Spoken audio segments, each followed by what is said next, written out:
My name is Albaire Gonzalez, and welcome to VFBC News, the only place on YouTube to hear about Halloween and mask news. Well, maybe not the only, but who's counting?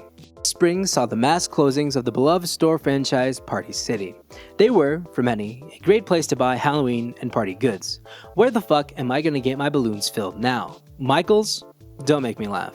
The reason for the closure has to do with the massive debt the company took on when purchased by private equity in a leveraged buyout.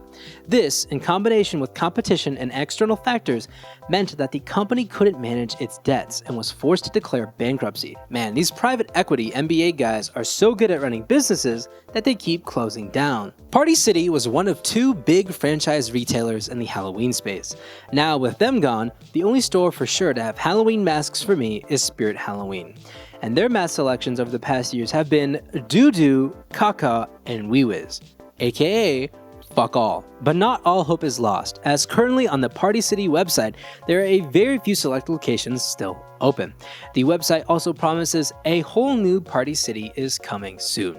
The future of the company is still unknown, but hopefully this means good things are to come. In other news, earlier this year, Zagone Studios announced they were going out of business. The reason for the closure has to do with a variety of factors. In an interview with Tony Zagone for the National Costumers Association, quote, "A lot of things contributed to us closing the business. In the initial years of Zagone Studios, selling to Party City and Spirit Halloween was a good thing because it allowed us to keep growing. But then they kept demanding more concessions and were very restrictive on pricing. The market was changing. The smaller stores who appreciated our uniqueness were closing, and the big chains who focused more on price than value were getting more powerful. And selling to those big guys is risky, as we saw when Party City went under." Tony also credits copyright infringement, rising costs, the passing of Phil Zagone Sr., and the closure of Party City as devastating blows for the company that they couldn't absorb. They are currently looking to sell the company and the factory. The future of Zagone Studios remains uncertain, but nevertheless, there is a future. Funworld recently announced the possibility of closing its doors due to the potential impact of Trump's tariffs. If the sudden and extreme tariff from China does not reverse, sadly to say, I may close the doors permanently. Retail is a messy and brutal field filled with slim margins. High tariffs from China, the source of Funworld's manufacturing, would decimate their business along with many others. Currently, American and Chinese trade negotiators who met in Geneva announced both sides would reduce tariffs by 115 percentage points for an initial 90 days. This means the United States tariffs on China are currently at 30%, and China's tariffs on the United States are at 10%. Not only would tariffs see a rise in the cost of Halloween goods, but also in everything you see at Walmart. And fun fact, the overall rise in cost of goods is known as inflation. In a survey by Cato Institute and YouGov, only 20% of Americans said they'd rather work in manufacturing, while 80% said that more manufacturing would be good for the country. Only 2% of survey respondents said they were currently working in manufacturing. Your lazy ass doesn't even want to go back to the office instead of working at home, so there's no way in hell you're gonna survive the brutal conditions of factory work. Fortunately, the American Alliance for Manufacturing survey revealed that 77% of Americans prefer to buy goods made in the United States. Likewise, in 2023, the United States Department of Commerce found that the domestic content comprised 52% of manufactured goods purchased in the US. This largely consisted of printing and related support activities, food, beverages, tobacco products, wood products, and paper products. Even with that, the supply chain and the manufacturing process utilize products, raw materials, and processes from other countries because that's how the world works. Because specializing and having a comparative advantage leads to gains from trade.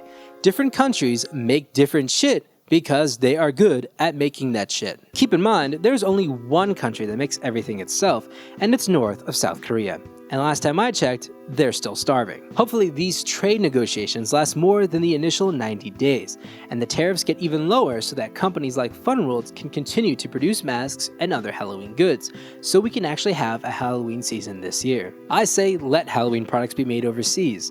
Halloween shit is already expensive. Would you actually pay $50 or even $60 for a Trick or Treat Studios produced Ghostface mask? Fuck no, that shit should be $12. So for the unsympathetic crowd I keep seeing on Facebook antagonizing Funworld for their business model, your broke ass can't even afford the $12 EU, let alone a Made in America EU. You could buy from an American costume maker and an American mask maker, but your costume would be well over $500. Just ask those guys who cosplay how much they're in debt. Frankly, I don't see a single mom buying each of her kids that anytime soon. Let's hope the bimbos in charge don't ruin Halloween for the rest of us just because they think that they're actually doing something. Hello, Albaire Editor here. In the most recent news, Spirit Halloween announced on Thursday, May 22nd, that they are not going to do the Egg Harbor Township grand opening event. And I quote, "Our teams have been working around the clock to bring back the ultimate Spirit Halloween experience. Unfortunately, international disruptions and supply chain challenges have thrown a wrench in our opening plans. As a result, we are forced to cancel the Egg Harbor Township grand opening event, but we intend to bring this event back next year. In the meantime, Spirit Halloween is still very much alive, with over 1,500 stores on track to open. We will begin opening stores in mid-August for another killer season. The engines are on and we're full speed ahead. Stay tuned, the best is yet to come." Now, it doesn't really take a rocket scientist to put two and two together that this definitely has something to do with the whole tariff situation that we talked about earlier in this video. Right now a lot of supply chain people and a lot of importers are having a lot of uncertainty because the current administration is so fucking wishy-washy with everything that they're doing. So wishy-washy fucks up plans, and as we're seeing here, it's fucking up Spirit Halloween's vibe. And a lot of the uncertainty is also causing a lot of manufacturers and suppliers to kind of back down and limit the supply that they're coming into America. For a while, we saw a lot of manufacturers and importers just hauling butt and trying to get as much product in the United States as possible. But with like a situation like Funworld, they are currently kind of scaling back production. I think right now they're even like ceasing production as a whole. So overall, I think this season we're going to see a lot less Funworld stuff in general, but only time can tell.